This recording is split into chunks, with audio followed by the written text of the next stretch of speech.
एक ऐसे विभाग की जिम्मेदारी मुझे दी गई है जिसकी चर्चा मैंने मेरे विजन डॉक्यूमेंट में हमेशा की थी। प्रोसेसिंग यूनिट्स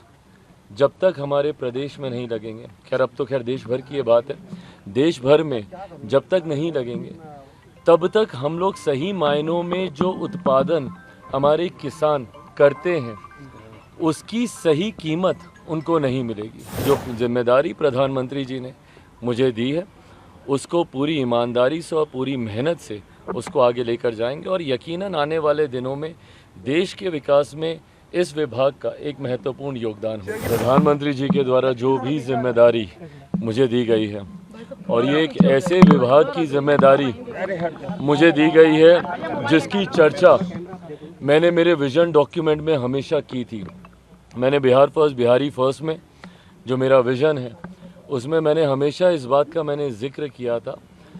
कि प्रोसेसिंग यूनिट्स जब तक हमारे प्रदेश में नहीं लगेंगे, खैर अब तो खैर देश भर की ये बात है, देश भर में जब तक नहीं लगेंगे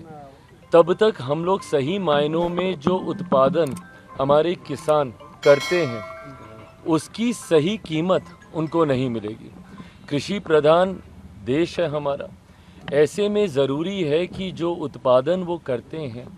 उसकी प्रोसेसिंग बढ़िया से हो, पैकेजिंग बढ़िया से हो, उसकी मार्केटिंग बढ़िया से हो। मैं एक दो उदाहरण अपने राज्य के मैंने हमेशा दिए। बिहार में जिस क्षेत्र से मैं आता हूँ, हाजीपुर, केला वहाँ का इतना मशहूर है, पर वो केले की अगर प्रोसेसिंग हो, उसके चिप्स बनते हैं, अलग अलग चीज़ें बनती हैं, ऐसे में इन यूनिट्स का बहुत बड़ा योगदान है। मखाना आज देश में ही नहीं दुनिया में आज उसकी पहचान है, जाना जाता है, उसके प्रोसेसिंग यूनिट्स लगने की ज़रूरत है।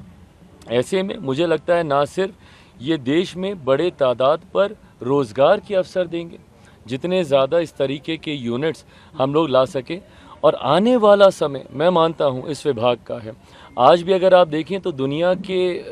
बनस्पत ना के बराबर प्रोसेसिंग यूनिट्स हम लोग के पास हैं, और ये समय आज की तारीख में प्रोसेसिंग का ही है। आप विदेशों में जाइए, जिस तरीके से प्रोसेस आइटम्स आपको मिलती हैं, ऐसे में मुझे लगता है कि भारत में ख़ास तौर पे इसका बहुत बड़ा स्कोप है। इस उम्मीद के साथ कि जो जिम्मेदारी प्रधानमंत्री जी ने मुझे दी है उसको पूरी ईमानदारी से और पूरी मेहनत से उसको आगे लेकर जाएंगे और यकीनन आने वाले दिनों में देश के विकास में इस विभाग का एक महत्वपूर्ण योगदान